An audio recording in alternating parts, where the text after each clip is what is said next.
안녕하세요. 반갑습니다. 비트코인 뉴스 팡입니다. 2019년 7월 19일 비트코인 뉴스 전해드리도록 하겠습니다. 여러분들 도움이 되신다면 좋아요, 구독, 댓글, 알림 설정 해주시면 감사하겠고요. 투자에 관련된 정보들은 참고사항일 뿐이고 조언이 아니니까 투자하실 때는 여러분들 스스로 꼭 판단하셔서 결정하시길 바라겠습니다. 자, 오늘 비트코인의 시세 이야기부터 먼저 한번 해보려고 하는데요. 비트코인이 1만 달러를 다시 회복을 했습니다. 계속 마음을 졸이게 만들었던 비트코인의 시세가 다시 한번 또 반등을 했는데요. 또 극적인 반등에 대해서 여러 가지 또 전망들이 있고 거기에 대한 또 소식들도 나와 있습니다. 우선 첫 번째, 비트코인이 1만 달러 회복해서 리브라 청문회는 악재 아닌 호재다라는 기사가 있는데, 이 내용은 이제 이번에 그 리브라 청문회와 관련돼서 굉장히 부정적인 이슈들이 많이 나왔잖아요. 근데 이제 청문회가 끝나고 나서 오히려 비트코인이 반등하는 흐름들이 나오니까 거기에 대한 또 호재로 작용한다고 오히려 생각을 하는 그런 내용들, 분석들이 나오고 있습니다. 지금 실제 유명 암호화폐 애널리스트로 활동하고 있는 조셉 영이 지금 트위터를 통해서 미국 상원 하원 리브라 청문회를 두고 비트코인에 관한 장편의 TV 광고라고 평을 했습니다. 그러니까 비트코인을 홍보해주는 좋은 그 기회였다라고 지금 보고 있는 거죠. 조셉 영 같은 경우는 실제 많이들 또 그렇게 보는 부분도 있습니다. 이 청문회에서 나오는 내용들이 뭐 규제를 해야 된다, 리브라를 철저하게 막아야 된다, 이거는 뭐 안 된다, 뭐 이런 부정적인 이야기가 굉장히 많이 나오면서 비트코인의 가격 흐름에도 부정적인 흐름들도 있었는데, 끝나고 나니까 오히려 이런 것들이 이제 광고가 되었다라고 이제 분석을 하고 있습니다. 어찌 보면 광고이기도 하죠. 실제 비트코인을 잘 몰랐던 사람들도 이 청문회를 통해서 미국 전역에 이게 이제 전파가 되고 있고, 미국뿐만 아니라 전 세계가 주목을 하게 만들었습니다. 그래서 이번 청문회가 굉장히 큰 광고 효과를 얻는데 큰 효과를 거뒀다. 비트코인은 그러니까 광고를 따로 하지 않고도 이 광고 효과를 얻고 있는 거죠. TV 광고가 어마어마한 비용이 실제로 들어가는 건데 비트코인은 그 홍보 효과를 고스란히 가져가고 있다라고 분석을 하는 겁니다. 그리고 어드밴스드 파이낸셜 네트워크의 클램 체인버스 최고 경영자는 포브스 기고를 통해서 올해 비트코인 랠리가 2017년의 여든이 아닌 비트코인의 다음 상승의 시작일 뿐이다 라고 이야기를 했습니다. 올해 2만 달러를 넘을 가능성이 여전히 높고 단기적으로 비트코인은 무모한 도박이지만 장기적으로는 대단한 투자다라고 말했습니다. 이게 굉장히 재미있는 표현인데요. 단기적으로는 비트코인은 무모한 도박이 될 수 있습니다. 여러분들 아시겠지만 시세가 정말 변동폭이 너무나 크고 굉장히 리스크도 큽니다. 단기적으로 투자했다가는 어느새 손실률이 뭐 30%, 40%가 금방 나와버리니까요. 하루만 해도 30%가 빠지니까 이거는 도박 중에서도 정말 큰 도박이죠. 단기적으로는. 근데 장기적으로는 대단한 투자가 될 수 있다라고 보고 있습니다. 그 이유는 장기적으로는 분명히 수요가 계속 있을 것으로 보여지고 비트코인은 앞으로도 기회가 있는 그 암호화폐다라고 분석을 하는 거죠. 그래서 여전히 비트코인에 대해서 잘 이해하는 사람들은 이런 식으로 이제 생각을 하는 거예요. 단기적으로 보는 게 아니고 장기적으로 투자를 하는 형태의 사람들이 결국엔 또 승리자가 될 수밖에 없죠. 그래서 이걸 이해하고 투자를 하느냐 아니면 단기적으로 도박을 하느냐, 이거에 따라서 좀 많이 판가름이 나는 것 같습니다. 물론 이 중에서 이제 트레이딩으로 단기 트레이딩을 잘 하시는 분들은 수익이 나기도 하지만 그런 분들은 굉장히 희박하죠. 그래서 제가 항상 말씀드리지만 장기적으로 공부하셔서 가셔라 라고 말씀을 드리고 있습니다. 자, 비트코인의 시세 흐름들 보시면 아시겠지만 지속적으로 하락을 하다가 갑자기 이 4시간 봉으로 뚝 떨어뜨렸다가 갑자기 올렸어요. 그래서 이걸 보시면 아시겠지만 지금 시세를 조정하는 세력들이 이 시세를 정말 가지고 놀고 있구나, 이런 게 이제 눈에 보이죠. 여러분들은 이때 빠질 때 굉장히 이제 개인들은 보통 이렇게 두려워할 수밖에 없거든요. 그래서 다시 빠지는구나, 이때처럼 다시 또 빠지는구나 하고 여기서 매도를 보통은 해요. 그러니까 바로 이렇게 올려버리죠. 그래서 단기적으로 트레이딩을 하는 건 굉장히 위험성이 큽니다. 여기에서 팔고 또 여기 오면 다시 사고, 근데 다시 또 내려가면 또 팔고, 이런 식의 그 매수 매도가 돼버리기 때문에 트레이딩을 단기적으로 하시는 분들은 조심하셔라, 항상 말씀을 드리는 부분입니다. 근데 다행히도 지금 반등이 제대로 나오고 있어서 벌써 1634달러 선으로 상승을 했습니다. 의미 있는 반등이라고 할 수 있고요. 단기적으로는 그래도 반등세가 조금 나와줬기 때문에 다행이라고 좀 보여집니다. 근데 이 추세를 전망한 분석가가 한 명이 있습니다. 트레이더도 한 명이 있는데, 그거는 잠시 후에 알려드리도록 할게요. 우선 조셉 영이 몇 주 내에 극심한 변동성을 전망한다. 비트코인의 시세가 이제 극심하게 변동성이 있을 것이다 라는 내용이죠. 그래서 비트코인이 극심한 변동성을 동반할 것으로 전망한다 라는 내용인데요. 결국에는 여기에서 그 주요적인 부분은 최근에 이제 여러 이슈가 있었고 청문회도 있었고 여러 가지가 있었잖아요. 그래서 아무래도 시장을 장악하는 그 현재 셀러가 이제 시장을 장악하고 있기 때문에 단기적으로 좋은 위치에 있지는 않다라고 뉴스 BTC는 전망을 하고 있고, 일별 차트도 이제 강세 모멘텀이 크게 줄었다라고 이제 전망을 하기도 했었습니다. 조셉 영은 그 투자자들이 투자에 나서기 전에 자신이 왜 자산에 투자를 하려는지를 다시 한번 고민해야 된다. 그리고 단기적인 수익률 추구는 결코 좋은 선택이 아니다라고 조언을 하고 있습니다. 그래서 단기적으로 보지 마시고 항상 길게 보셔야 되고, 길게 보시려면 이 자산에 왜 투자를 하려고 하는지, 왜 비트코인에 나는 투자를 하려고 하는지부터 물어야 된다라는 거죠. 그게 이제 가장 중요한 부분이기 때문에 이렇게 조셉 영도 그런 조언을 하는 것으로 보여집니다. 그래서 단기적인 변동성에 여러분들은 항상 대비가 되어 있어야 됩니다. 자, 아까 말한 비트코인에 대한 전망을 딱 맞춘 분석가가 있습니다. 모이쉐이브 유리라고 읽어야 되나요? 이 분석가가 이제 단기적인 하락세를 통해서 1400달러 선까지 반등할 것이다 라고 비트코인에 전망을 해놨는데 1400달러를 뚫었죠. 그래서 1600달러까지도 지금 도달해 있는 상태인데 굉장히 의미 있는 반등이 나왔습니다. 그래서 여기가 이제 매수 구간이라고 분석을 하기도 했는데 이 분석이 맞아 떨어졌어요. 근데 단기적으로 이제 이런 전망들은 맞을 수 있는데 우선은 용케도 이렇게 잘 맞췄다. 그런다고 해서 이분이 모든 걸 다 맞춘다라는 건 절대 아닙니다. 그러니까 단기적으로 비트코인 시세들이나 이런 부분들이 좀 하락한다라는 분석가들이 많았었는데 이런 반등이 실제로 일어났습니다. 라이트코인도 이제 비슷한 시세 흐름을 봤는데요.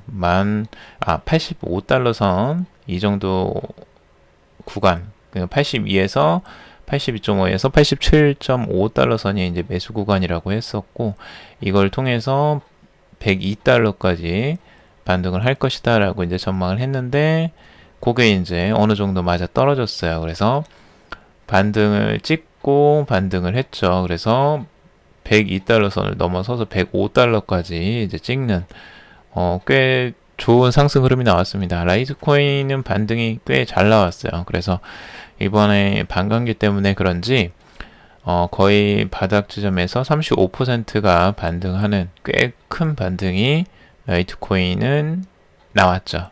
그래서 지금 이제 반감기 이슈를 앞두고 있는데 8월에 한번 어떻게 진행될지 좀 지켜봐야 될 것 같습니다. 라이트코인의 시세들 주목을 하고 있고요. 알트코인 중에 지금 반등세가 그냥 또 잘 나오는 코인이니까 이 시세 흐름이 앞으로 알트코인에 어떻게 영향을 줄지 그것도 한번 지켜봐야 될 것 같습니다. 자, 그리고 XRP에 대한 전망도 있습니다. XRP 0.3달러 선. 이게 이제 서포트 라인이고요. 이 서포트 라인을 찍고 이 0.338달러 선, 이 선까지 이제 상승할 것이다 라고 전망을 했는데요. 아쉽게도 XRP는 그만큼 반등이 아직은 안 나오고 있어요. 그래서 지금 0.338달러 선, 요 정도가 이제 좀 더 올라와야 되는데 아직 그 선까지는 올라오진 않았죠. 근데 큰 차이는 없습니다. 지금 이 정도에서 조금 더 올라오는 추세 정도를 분석한 거니까 그렇게 크지는 않습니다.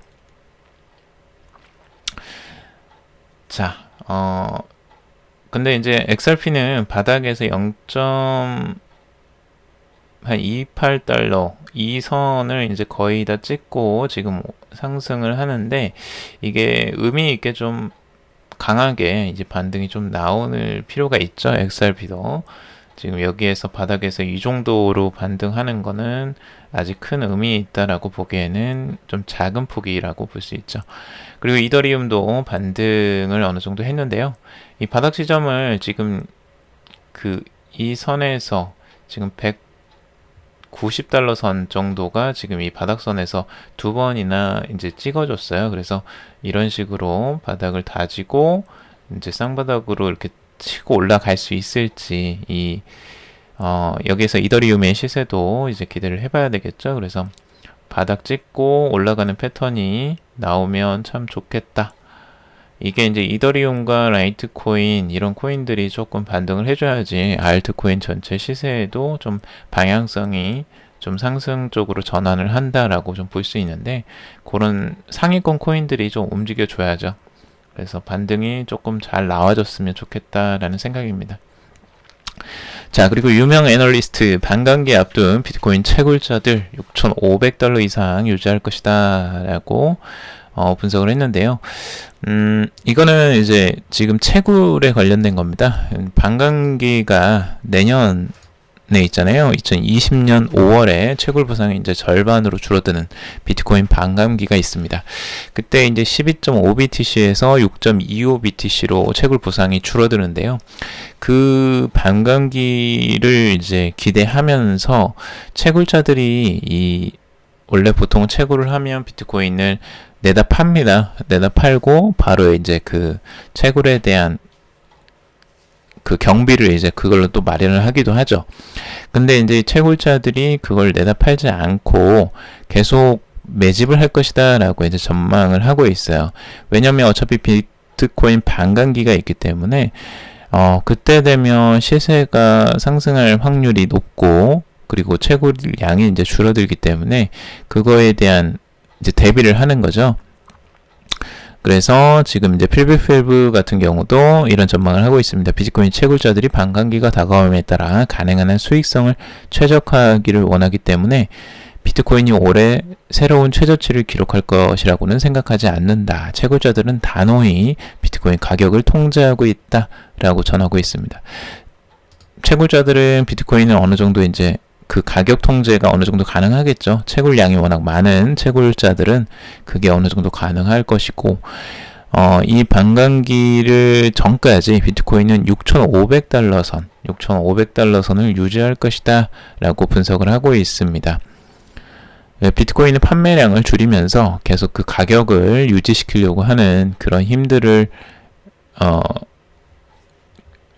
공급할 것으로 보여지고요. 공급의 감소를 발생시키고 새로운 반감기 거품을 만들어 채굴자들의 수익을 극대화하기 위함이라고 분석을 하고 있습니다. 조셉 영도 여기에 이제 덧붙여 이야기를 하고 있는데, 앞서 비트코인 채굴자들이 비트코인을 매각 대신에 보유할 것이라는 BK 캐피털 매니지먼트 겸 창업자인 브라이언 켈리의 전망이 있었다면서 반감기가 다가옴에 따라 이런 현상은 예상보다 더욱 강력한 요소로 작용할 것이다 라고 전망을 하고 있습니다. 그래서 비트코인의 가격 흐름들 탄탄하게 밑에서 받쳐줄 가능성들을 많이 분석하고 있는 거예요. 채굴자들도 안 판다 이거죠. 자, 그리고 G7 재무장관 회의, 회복 암호화폐 리브라 강력한 규제가 필요하다라는 데 공감대를 형성했다라는 내용입니다. 그래서 G7 재무장관 회의가 있었는데요. 이 성명에서 리브라 같은 프로젝트들이 통화 주권과 그리고 국제 통화 시스템의 작동에 영향을 줄 수 있다면서 새 암호화폐 도입 여건이 아직 충족되지 않았다라고 강조를 하고 있습니다. 그래서 다들 좀 규제에 대한 언급들을 많이 하고 있고요. 실제 리브라가 나오면서 더욱더 좀 발빠르게 그 규제가 필요하다라고 전망을 하는 겁니다. 뭐 너무나 당연한 이야기들입니다. 이거는. 자, 그리고 바이낸스 한국 시장 진출 추진, 원화 스테이블 코인 발행 가능성이라는 내용인데요. 바이낸스가 한국에 진출할 가능성을 내비치고 있다라는 내용입니다. 빈 크립토가 보도를 했다라고 하고 있고요. 한국에 지사를 설립하고 이제 개설을 할 내용이라고 하는데, 미국에서는 이제 바이낸스 아메리카를 출범을 준비하고 있죠. 올해 9월에 이제 출범을 준비하고 있고, 한국 진출을 위해서 현지 파트너와 협의를 하고 있다라고 이야기를 하고 있습니다. 한국에 이제 워낙 고정 스테이블 코인을 발행하는 이제 핀테크 기업 BXB 이쪽과 뭔가 이제 접촉을 하고 있다라는 기사가 나오고 있는데, 이거는 한번 지켜봐야 될 것 같아요. 한국에 진짜 지사가 설립이 되는지 공식적인 발표가 있기까지는 섣불리 뭐 바이낸스 뭐 한국 지사 뭐 투자를 한다, 뭐 투자를 해라, 막 이런 여러분들 뭐 그런 게 있다면 절대 그런 데 투자하시면 위험할 수 있으니까요. 조심하시길 바라고요. 우선은 이런 거는 공식적인 발표가 있기까지는 한번 지켜보시길 바라겠습니다. 아무튼 바이낸스가 한국에 진출한다라는 부분은 좋게 볼 수 있죠. 한국 시장이 그렇게 작은 시장이 아니기 때문에 전 세계적으로 이 암호화폐 시장에서는 절대 무시 못할 시장입니다. 한국 시장이. 그만큼 많이들 암호화폐에 관심을 갖고 있기 때문에 다른 이런 글로벌 암호화폐 기업들도 굉장히 눈독을 들이고 있죠. 자, 그리고 그레이스케일 최근 보고서에 기관의 비트코인 투자가 증가하고 있다라는 분석을 하고 있습니다. 그레이스케일에서 최근에 이제 보고서를 내놓았는데요. 2분기에 디지털 자산 투자 보고서를 내놓았습니다. 그래서 기관 투자자들이 자사 제품에 대한 투자가 현저히 증가하고 있다라는 분석 내용인데요. 2분기 보고서에 따르면 자사의 이제 관리 자산이 2,600만 달러에서 27억 달러로 거의 3배나 증가했다라고 이야기를 하고 있습니다. 이게 자료가 좀 깨진 것 같네요. 그래서 1, 4분기보다 거의 2배로 이제 증가한 수치라고 하는데요. 이 같은 투자 상승의 원인으로 암호화폐 시장의 이제 부활을 꼽고 있습니다. 그래서 지금 이제 투자 금액이 확실하게 이제 늘고 있다라는 거예요. 거의 2배 가까이가 늘었다는 거고 1분기보다. 그리고 이 중 보고서의 가장 흥미로운 부분은 그레이스케일 제품에 대한 전체 수요 중 가장 높은 비율이 기관 투자자들에게 나왔다. 기관 투자자. 그래서 2019년 2분기에는 전체 수요의 84%를 차지하는 큰손들이 이미 이 분야에 관심을 두고 있다라는 분명한 신호를 보냈다라고 밝혔습니다. 그러니까 지금 기관 투자자들이 꽤 관심을 많이 갖고 있고 여기에 투자를 많이 하고 있다라는 보고서를 내놓은 겁니다. 그래서 이 보고서가 사실이라면 굉장히 의미 있는 내용이 될 수 있겠죠. 그래서 지금 84%가 큰손들이 이미 이 분야에 관심을 두고 들어오고 있다라는 부분, 기관 투자자들이 관심이 급증하고 있다라는 부분 아주 긍정적이고 이 시장 자체에 큰 자금들이 들어올 가능성들도 염두에 둘 수 있겠죠. 아주 좋은 흐름들이라고 볼 수 있습니다. 그래서 앞으로도 이제 기대가 되고요. 자금이 더 많이 들어올 가능성도 충분히 이런 이제 상승 추세가 이어진다면 충분히 가능성도 있겠죠. 자, 오늘 여기까지 전망을 해보고요. 분석을 해봤습니다. 다행히 비트코인이 반등세가 조금 나오면서 분위기가 전환되는 좀 분위기가 나오고 있는데요. 조금 더 크게 알트코인들도 좀 상승을 하고 분위기가 좀 밝게 변하는 시기가 빨리 왔으면 좋겠습니다. 여러분들 마음 좀 편하게요. 자, 오늘 여기까지 정리해봤고요. 여러분들 도움이 되셨다면 좋아요, 구독, 댓글, 알림 설정 해주시면 감사하겠고요. 투자에 관련된 정보들 참고사항일 뿐이니까요. 투자하실 때는 여러분들 스스로 꼭 판단하시고 결정하시길 바라겠습니다. 오늘도 들어주셔서 정말 감사합니다.